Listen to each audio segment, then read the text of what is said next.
श्री वीतरागाय नमः। परम पूज्य आचार्य श्री बाहुबली गुरवे नमः। जैन रामायण पद्म पुराण की ज्ञानधारा नंबर 6। विषय है दशरथ राजा और जनक राजा का परिचय। दशरथ राजा की 4 रानियां, 4 सुपुत्र एवं कैकेयी का वर मांगना तथा जनक राजा की रानी विदेहा से युगल, सीता और भामंडल का जन्म, भामंडल का हरण और हरण का कारण। इक्ष्वाकु वंश में अयोध्या नगर में रघु नाम का राजा हुआ, जिनके नाम से रघुवंश प्रचलित हुआ। राजा रघु के अनरण्य नाम का एक पुत्र था। राजा अनरण्य को पृथ्वीमती रानी से 2 पुत्र उत्पन्न हुए, अनंत रथ और दशरथ। राजा सहस्ररश्मि की राजा अनरण्य के साथ उत्तम मित्रता थी। राजा रावण से पराजित होकर राजा सहस्ररश्मि को वैराग्य को प्राप्त हुआ। दीक्षा धारण करने के पहले उसने मित्र राजा अनरन के पास एक दूत भेजा। सो उससे वैराग्य का सब समाचार जानकर राजा अनरण्य को भी वैराग्य हो गया। राजा अनरन ने 1 माह के बालक दशरथ को राज तिलक किया और बड़े पुत्र अनंत रथ के साथ जिन दीक्षा धारण कर ली। आत्मध्यान शुक्ल ध्यान द्वारा अनरण्य मुनिश्री मोक्ष को चले गए, शाश्वत सुख को प्राप्त हो गए। इधर कलागुण संपन्न दशरथ नवयौवन को प्राप्त हो गया। सर्वगुण संपन्न दशरथ का विवाह हो गया। राजा दशरथ की 4 रानियां।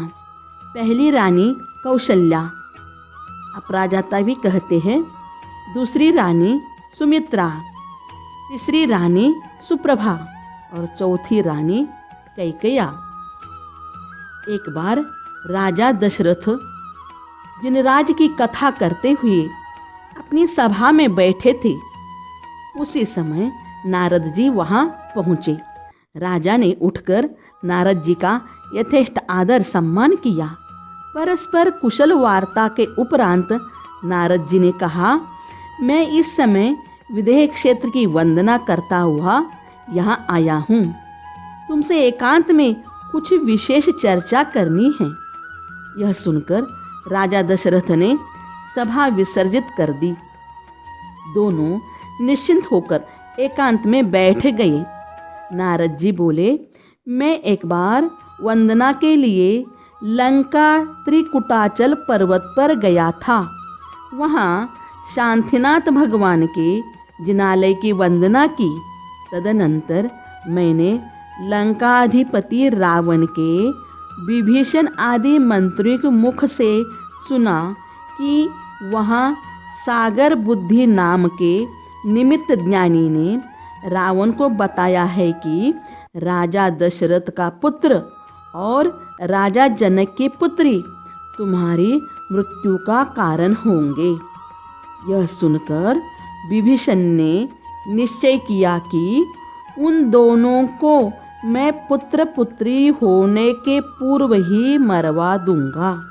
अतः हे दशरथ, तुम लोगों की खोज के लिए वह चिरकाल तक पृथ्वी पर घूमता रहा, पर पता नहीं चल सका। उसने मुझसे भी तुम दोनों के बारे में पूछा। मैंने उत्तर दिया, खोज कर बतलाता हूँ। इसलिए हे राजन, यह विभीषण जब तक तुम्हारे विषय में कुछ कर नहीं लेता है, तब तक तुम अपने आप को छिपाकर कहीं गुप्त रूप से रहने लगो। अब मैं यही वार्ता के लिए राजा जनक के पास जाता हूँ। इस प्रकार नारद जी शीघ्र ही आकाश में उड़कर मिथिलापुरी पहुँचे और वहाँ जाकर राजा जनक को भी यही समाचार बतलाया।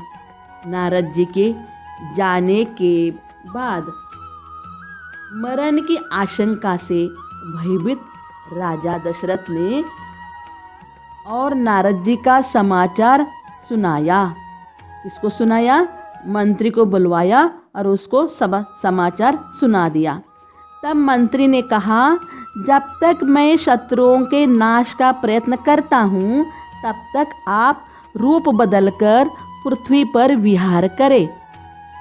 मंत्री के ऐसा कहने पर राजा दशरथ मंत्री को जिम्मेदारी सौंप दिया। खजाना, देश, नगर तथा प्रजा को मंत्री पर सौंपकर नगर से बाहर निकल गए। राजा दशरथ के चले जाने के बाद मंत्री ने राजा दशरथ के शरीर का एक पुतला बनवाया और समस्त परिवार के साथ महल के 7वें खंड पर उत्तम आसन पर विराजमान किया। यही कार्य राजा जनक के साथ भी मिथिलापुरी में किया गया। दोनों राजा आपत्ति के समय पृथ्वी पर छिपे छिपे रहने लगे। एक दिन विभीषण के गुप्तचर वधक दशरथ को ढूंढते हुए वहां आए और कृत्रिम दशरथ का सिर काटकर विभीषण को दिखाया।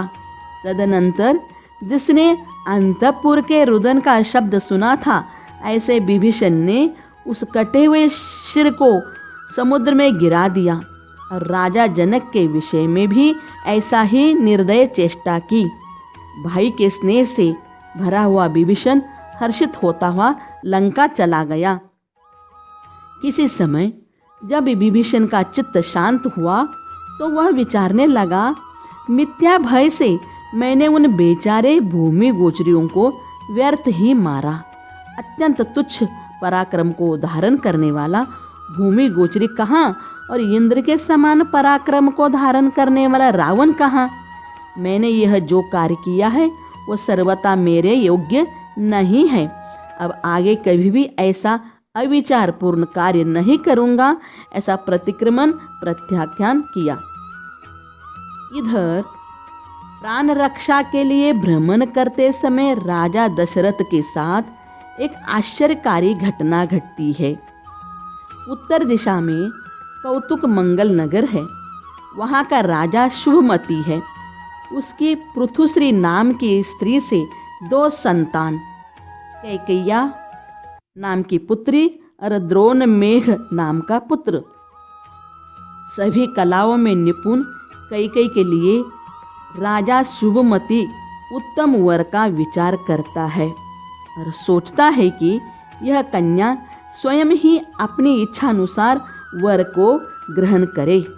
ऐसा निश्चय कर स्वयंवर के लिए पृथ्वी के समस्त राजाओं को एकत्रित करता है। राजा जनक के साथ घूमते घूमते राजा दशरथ भी वहाँ जा पहुँचते हैं। स्वयंवर में कैकेयी ने राजा दशरथ के गले में वरमाला डाल देती है। यह देख कितने ही राजा कहते हैं कि इस कन्या ने, जिसके कुल और शील का पता नहीं, ऐसे परदेशी मनुष्य को वरा है। इस परदेशी के केश पकड़कर खींचो, इसे जबरदस्ती पकड़ लो। वे राजा शस्त्र लेकर युद्ध के लिए तैयार हो गए और दशरथ की तरफ बढ़ने लगे। राजा शुभमती ने घबराकर दशरथ से कहा, जब तक मैं इन राजाओं को रोकता हूँ तब तक तुम कन्या कैकेयी को रथ पर चढ़ाकर कहीं अंतर्हित हो जाओ, अर्थात छिप जाओ। इस प्रकार कहने पर राजा दशरथ ने कहा, आप निश्चिंत रहो, अभी इन सबको भगाता हूँ। इतना कहकर दशरथ रथ पर सवार हो गए।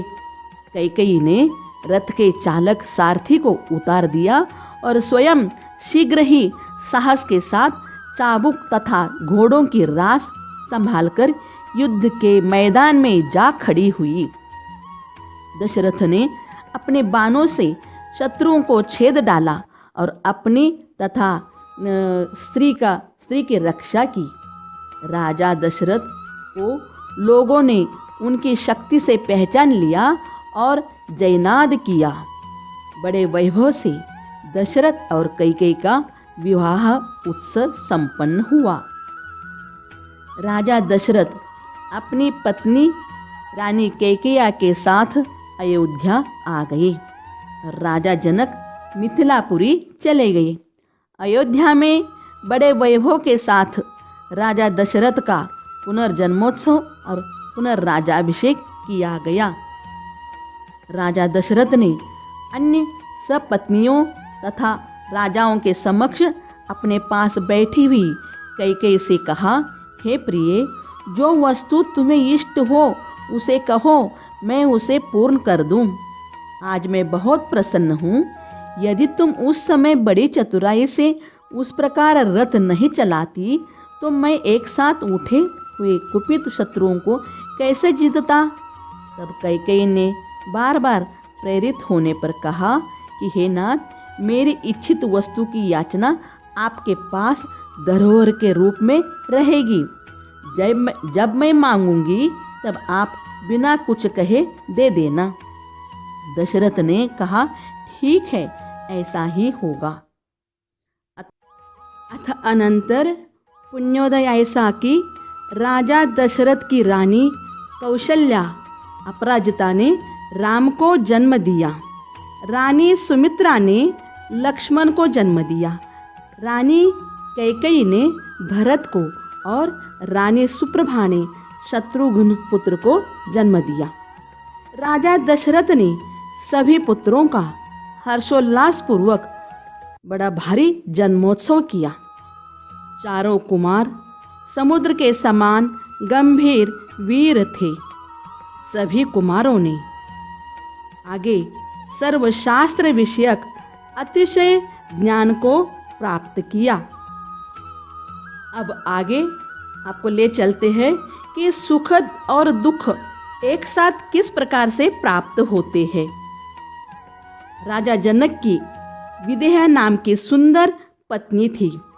जब उसके गर्भ रहा सो एक देव चिरकाल से उसके गर्भ की प्रतीक्षा करने लगा, क्योंकि चक्रवाल नाम के नगर के राजा चक्रध्वज की मनस्विनी नाम की रानी थी। उनके च्युतोत्सवा नाम की कन्या उत्पन्न हुई। वह कन्या गुरु के घर पढ़ने आती थी। राजा के पुरोहित धूमकेश का पुत्र पिंगल भी उसी गुरु के पास पढ़ता था। उन दोनों में प्रीति उत्पन्न हो गई और पिंगल ने च्युतोत्सवा को लेकर विदग्न नगर पहुंचा, मतलब च्युतोत्सवा का हरण किया। नगर के बाहर कुटिया बनाकर अपने जीवन निर्वाह करता था। उसी नगर का राजा कुंडल मंडित मतलब भामंडल का जीव नगर के बाहर घूमने गया था और सीता का जीव च्युतोत्सवा पर उस कुंडल मंडित की दृष्टि पड़ी। वह उस पर आसक्त हो गया। उसने गुप्त रूप से दूती के द्वारा च्युतोत्सवा को अपने महल में बुलवाया और अपने वश कर लिया। पिंगल को पत्नी के वियोग में वैराग्य हो गया और दीक्षा धारण कर ली। राजा कुंडल मंडित सदैव दशरथ के पिता राजा अनरण्य की भूमि को उजाड़ता रहता था। राजा अनरण्य के सेनापति ने कुंडल मंडित को पकड़ लिया और राज्य छीन लिया। तब कुंडल मंडित राजा भी उदासीन होकर मुनिश्री के तपोवन में चला गया। वहाँ मूल गुणों को धारण किया, अष्टमूल गुण को धारण किया। धीरे धीरे उसका शरीर क्षीण होता गया। उसका शरीर क्षीण हो गया और जिस समय कुंडल मंडित का मरण हुआ उसी समय जो चितोत्सवा का जीव मतलब सीता का जीव जो देवगति में गया था, वहाँ उसकी आयु पूर्ण हो गई। दोनों जीव एक साथ रानी विदेहा के गर्भ में आ गए। पिंगल मरकर भवनवशी देव हुआ था। उसने अवधि ज्ञान से जाना दोनों जीव रानी विदेहा के गर्भ में आए हैं। उसने विचार किया, कुंडल मंडित मेरा शत्रु है, गर्भ से बाहर आने पर मैं उसे दुखी करूँगा। समय आने पर विदेहा ने एक पुत्र और एक पुत्री को जन्म दिया। उस देव ने उसी समय पुत्र का हरण कर लिया। उस देव ने सोचा, इसे मैं पत्थर पर पटक कर मार दूं, परंतु फिर विचार बदल दिया। उस बच्चे के कान में कुंडल पहनाकर पर्ण लघवी विद्या के द्वारा उसे सुखकर स्थान पर छोड़ चला गया। उसी समय रात्रि में चंद्रगति नाम का विद्याधर राजा उधर से निकला। उसने उस बालक को अपनी गोद में उठा लिया। उसने वह बालक ले जाकर अपनी स्त्री पत्नी को दे दिया।